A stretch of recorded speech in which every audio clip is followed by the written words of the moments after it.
Hello, I'm Jonasz Rewiński and this is Military Mind. Armed conflicts, defense and security, land, sea and air. We've got you covered. 4 missiles and 140 drones were launched at Ukraine overnight, the country's Air Force said. This is a relatively small number in comparison to recent months, which have seen well over 500 projectiles fired on some of the worst nights. Now, as a result of the strikes, a Russian air attack killed 5 people in a residential area in Kharkiv and injured 17, according to the Ukrainian authorities. The Russian military once again attacked the Odessa region with strike drones, causing the terminals of the Azerbaijani oil company SOCAR to catch fire in the suburbs of Odessa. As the Ukrainian State Emergency Service reported, SOCAR was attacked by 10 UAVs. According to preliminary information, there are no deaths or injuries.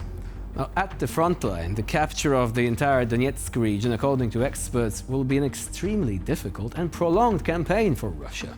The Institute for the Study of War reports that Russian forces remain unable to achieve significant operational successes or advance faster than the pace infantry allows. The situation is further complicated by Ukrainian drone strikes, which have weakened Moscow's ability to use heavy equipment. Tanks and armored vehicles remain vulnerable, and the Russian army cannot return to maneuver warfare in order to exploit breakthroughs and develop offensives. Instead, Russian forces attempt to encircle settlements partially and then drag troops into street fighting, hoping to force Ukrainian defenders to withdraw.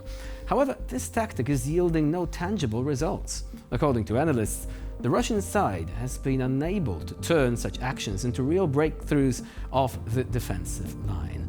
Moreover, heavily fortified cities that play a key role in Ukraine's defense are unlikely to be taken quickly. Even large-scale offensive operations could stretch on for years and lead to enormous losses of manpower and equipment on both sides. At the same time, experts warn, if Russia does manage to see those areas of the Donetsk region that are still under Ukraine's control, the balance of power at the front could shift sharply in Moscow's favor. This would allow Russian forces to avoid exhausting battles and instead focus on regrouping, building up reserves, and stockpiling weapons.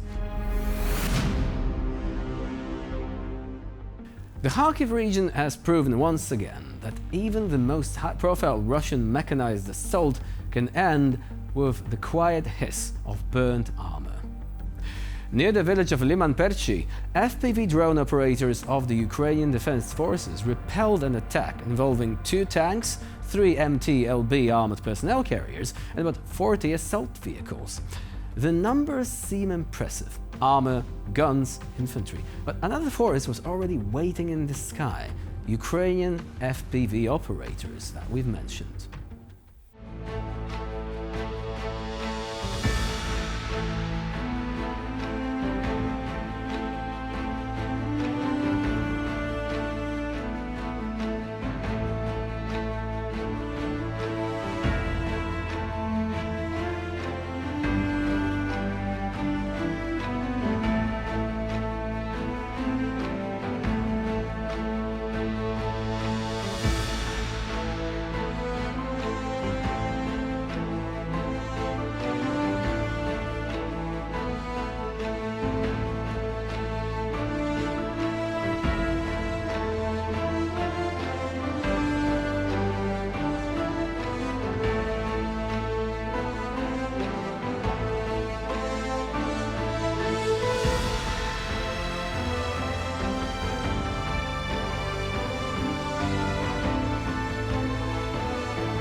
Russian tank, Ukrainian drone, it's a match.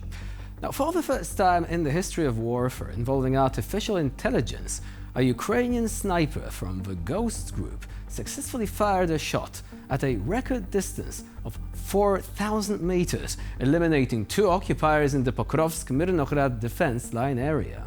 This unique shot, without direct visibility, was made with the help of a Ukrainian-made Alligator 14.5mm rifle equipped with a thermal imager and guided by a UAV complex. Now, this emphasizes that technology, even for snipers, remains a way of actually pushing the boundaries even further than was ever considered possible. Let's take a look.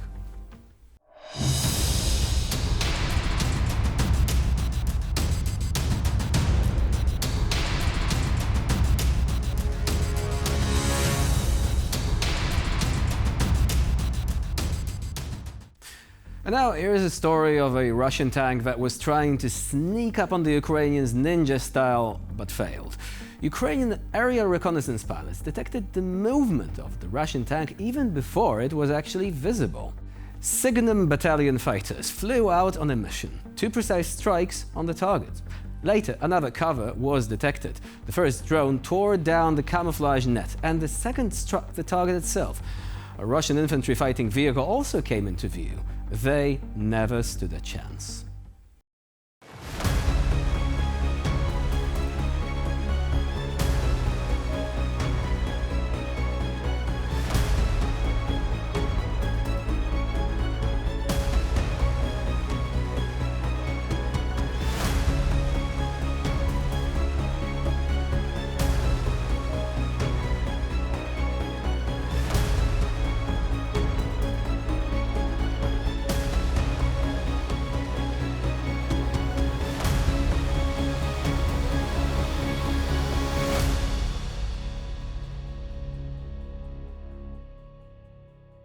In the Donetsk region, near the village of Ridkodub, Ukrainian assault units continue to methodically drive the enemy out of their fortified positions.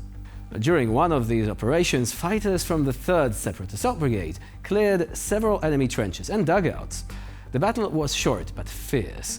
The enemy tried to resist, but after precise strikes and a decisive breakthrough by Ukrainian assault troops, part of the Russian infantry retreated, leaving their wounded behind. It was these wounded soldiers who were found by the fighters during a check of the Russian positions. Several wounded occupiers were taken prisoner. They were given first aid and then handed over to the appropriate services for further work.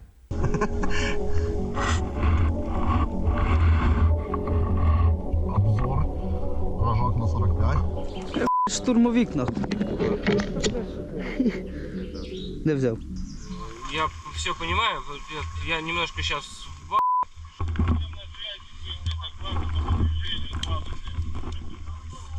О. Кушать хочешь? Хавать хочешь? Старей, не плачь, блядь, все буде нормально. Как так, ну блядь, это подстава на. Братан, ты наоборот, ты Бога должен благодарить, что ты в Украине, но они там Ты что, да. Красавцы, я видал работу. Вот у нас самый старший 26 лет ему.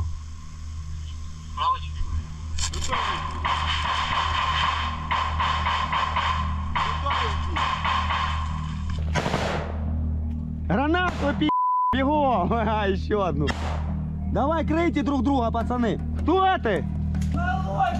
Вылазь, без зброї, сука, вылазь. Пи***ц, ты там, а? Давайте, пацаны, стрелкутню туда и дали движение, прием. Давай, простреляй туда, братан.